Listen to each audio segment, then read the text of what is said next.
Quite often the reason we want to change careers is a negative one. We're either not happy in the job, it's boring, or that there's no career prospects, no future in it. The key is to change that negative feeling into a positive feeling and to plan out your career path.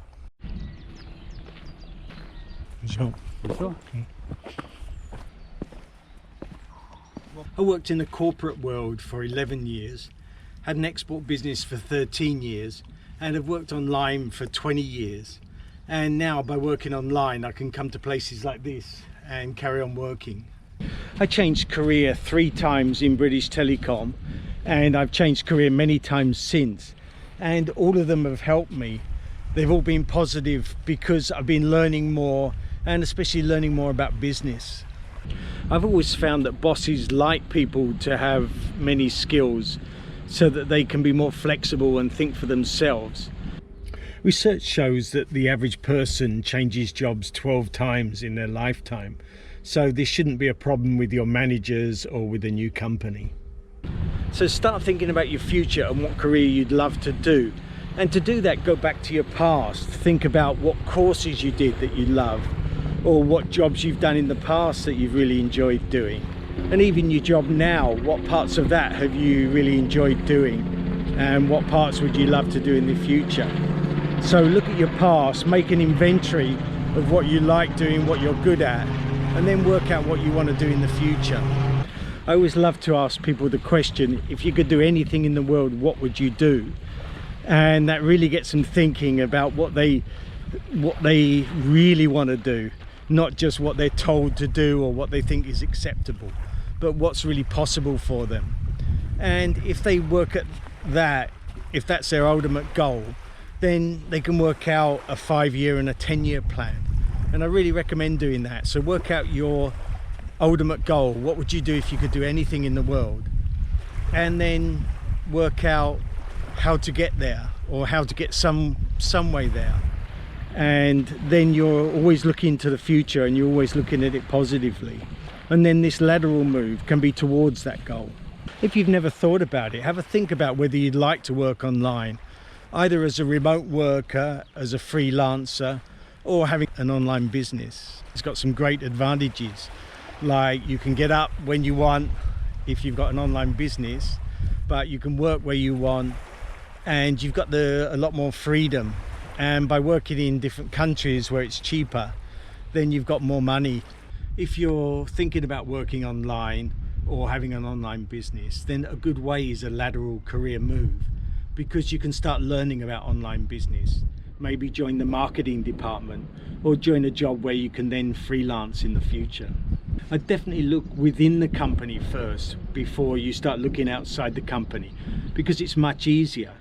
Someone who's trying to employ someone prefers to have someone they know, or someone that they can find out about, rather than someone from outside that they don't know and they're taking more of a risk. They can check your records and ask your manager and have an idea how good you are and what experience you've had. Get your manager behind you, because people might contact him, and also he might be able to help you as well. My first tip is to really research the job well that you're thinking of doing, because you don't want to move there and then suddenly you're not happy and you want to move again. So really be sure in your own mind that you want the job. Now research on internet, but also find someone who does that job and ask them lots of questions so that you're really sure you want it. If you're sure you want it, then it'll make you more enthusiastic in the interview, and also you'll be happier once you get the job. Tip number 2 is to go and see someone in a nearby department. I'll give you an example. I was going for an accounts job up in London, and I called up the department who was level with the department I was going for, and I said, oh, I'm going for this job in the other department.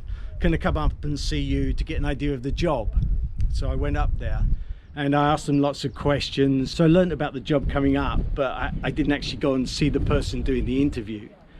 And when it came to the interview, I said, oh yeah, I'm very keen. I I went and saw this person, and they said, yeah, he told me that you went and saw him. So they're giving the person who's interviewing feedback, and also you're getting inside information about the job. The third tip is to show how you're uniquely qualified for the job.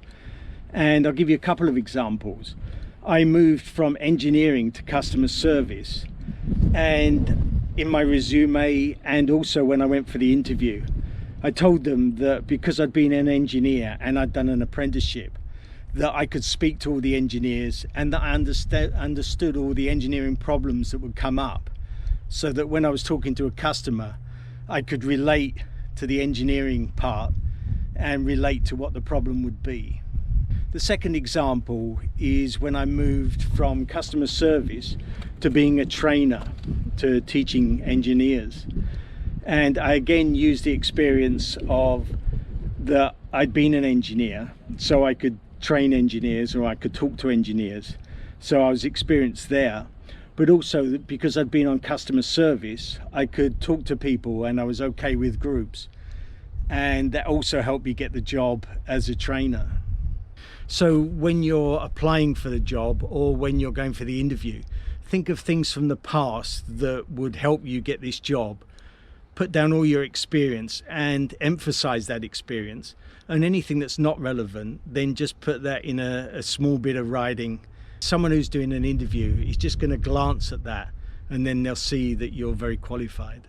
Back when I worked for a company, I had my own motto, and it was that I should either be learning or earning or getting promotion. And that always made it that I felt that I was moving forward. I've always encouraged people to take control of their life. And here's a video that talks about that.